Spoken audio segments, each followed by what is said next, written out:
की अपील क्या है? देखिए, कल जो वाकया गुजरा है वो फसाद के अंदर शेख मुनीर साहब का जो इंतकाल हुआ है गोली लगने के बाद, ये इंसानियत को शर्मसार करने वाला वाकया है। इस तरीके का वाकया होना नहीं चाहिए था। आज अबू आसिम आज़मी साहब ने मुझे फजर के वक्त कॉल किया और कहा कि आप उनके पास जाइए, उनकी मिजाज कुर्सी कीजिए और उनसे मेरे अहल खाना से मेरी बात कराइए अगर हो सकता है तो मैं यहाँ आया था अभी और शेख मुनीर साहब के फर्जंद और उनके कज़न हमारे साथ है, उनसे मैंने बात किया और अबू आसिम आज़मी साहब ने भी उनसे बात की अभी। और अबू आसिम आज़मी साहब ने ये विश्वास दिलाया है कि मैं जो है तो बहुत जल्द ये है बहुत जल्द जो है तो सीएम से बात करूंगा और सीएम से बात करने के बाद इनके लिए कुछ कानूनी मदद भेजी जाएगी और इंशाल्लाह अगर हो गया। देखिए, जो शेख मुनीर साहब है, शेख मुनीर साहब जो है कुछ बहुत अमीर आदमी नहीं थे, एक मिडिल क्लास फैमिली से बिलोंग करते थे। उनके 2 मासूम बच्चे हैं, एक हमारे साथ फर्जंद उनके छोटे खड़े हुए, तो कुछ इतना उनका फाइनेंशियली बैकग्राउंड बहुत अच्छा नहीं था।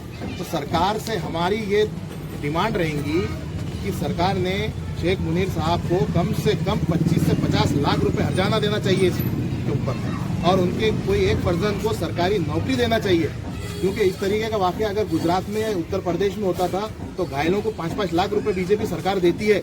और महाराष्ट्र में भी शिंदे सरकार जो है वो बीजेपी की ही सरकार है।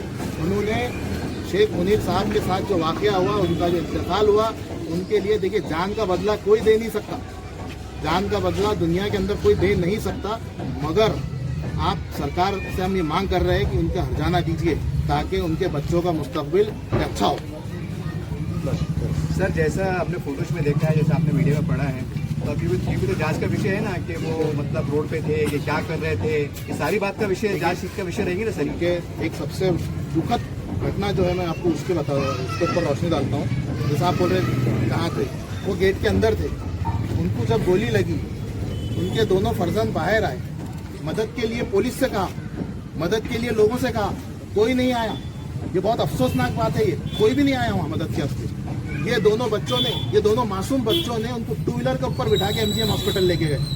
जब तक उनमें जान थी, हो सकता था बच जा सकते थे अगर कोई मदद के लिए आगे आ जाता तो।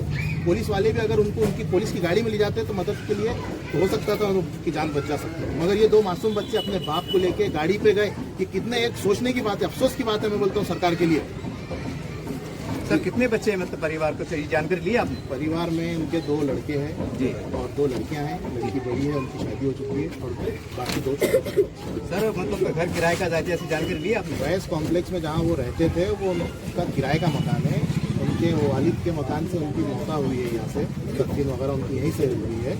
सर, वो काम क्या करते थे, मतलब काम काज क्या करते थे? देखिए, बहुत मिडिल क्लास फैमिली से बिलोंग करते थे वो जो है तो सीट कवर जो सीते हैं ना अपना, वो सीट कवर सी के उनका कारोबार पेट गुजर करते थे। कितनी उम्र थी उनकी?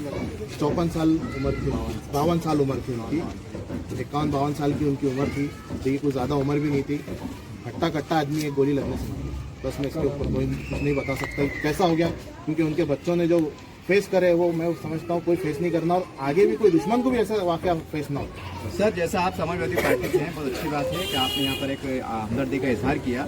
इससे हटकर एक मानवता के आधार पर, इंसानियत के नाम पर औरंगाबाद में और भी कई लीडरशिप है, उनको बोलेंगे कि चलिए हम बात पे एक जगह आ जाते हैं, एक जगह आ जाओ बोलते हैं तो आज भी एक जगह आ जाओ, ऐसा कोई मैसेज देंगे आप? पूरे औरंगाबाद के जितने भी हमदर्द है कौम के, उनसे मैं एक ही गुजारिश करूँगा कि ये बच्चों का मुस्तकबिल बनाना चाहिए।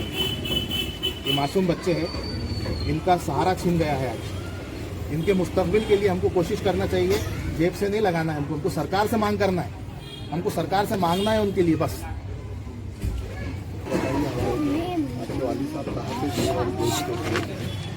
वो घर पर थे, शायरी के लिए 3:30 बजे उठे थे, तो नीचे शोर शराबा की आवाज़ आई, तो वो नीचे आकर देखे उन्होंने, तो नीचे कुछ तो भी चालू था, तो गेट पर जाकर खड़े हुए तो कुछ तो भी आके उनको लग गया। तो वापस हम नीचे आकर देखे तो वहाँ पे पड़े हुए थे, तो हमने गेट का लॉक तोड़े। हमारे गेट का 11:30 पौने 12 बजे गेट लॉक हो जाते, हमने लॉक तोड़े और तुरंत एमजीएम में एडमिट कर डाले। क्या दवाखाने में क्या बताया, क्या लगा आपको, क्या कैसा हुआ? गोली लगी बताया उन्होंने। अभी सरकार से आपकी क्या मांग?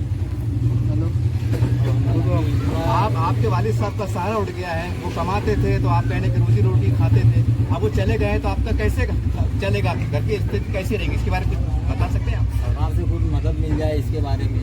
तो अभी उनसे कमाने वाले जो है तो वालिद साहब थे, घर जो मकान था वो किराए का था, अभी माली हालत खस्ता है। 3 बच्चे हैं जो बगैर शादीशुदा है, अभी एक लड़की है, उसके अंदर 2 लड़के हैं, एक बच्ची की शादी हो चुकी है उनकी। अभी माली हालत बहुत खस्ता है, अब किराए का मकान है, और ये जो तो बाहर काम करने यानी 200 रुपये रोज़ 300 रुपये रोज़ ऐसा काम करते हैं। सरकार से इसके लिए जो भी मदद मिल जाए, जो भी हर्जाना हो, और हमारे भाइयों की यानी कुछ फ्यूचर बन जाए।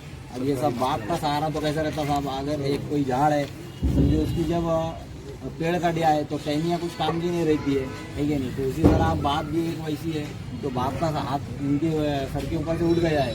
तो अभी आप जो भी सरकार से जितने भी हमको मदद मिल सकी, जो भी हो सका, तो बहुत हमारे लिए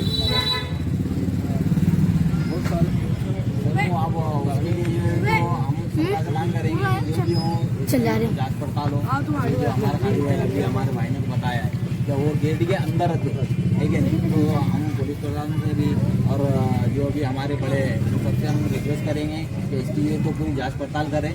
और मेन जो है तो अभी जो उसमें आप सवाल पूछ रहे हैं क्या इनका दंगाली में शुमार क्या है, वो हो गए, तो इसकी जांच पड़ताल करके आपको खुद पता चल जाएगा उसके अंदर, ठीक है नहीं। तो ये सब पुलिस प्रशासन तरफ से आज भी सबसे बात हुई, समाजवादी पार्टी के बहुत बड़े नेता है और आमदार भी, तो क्या बात है?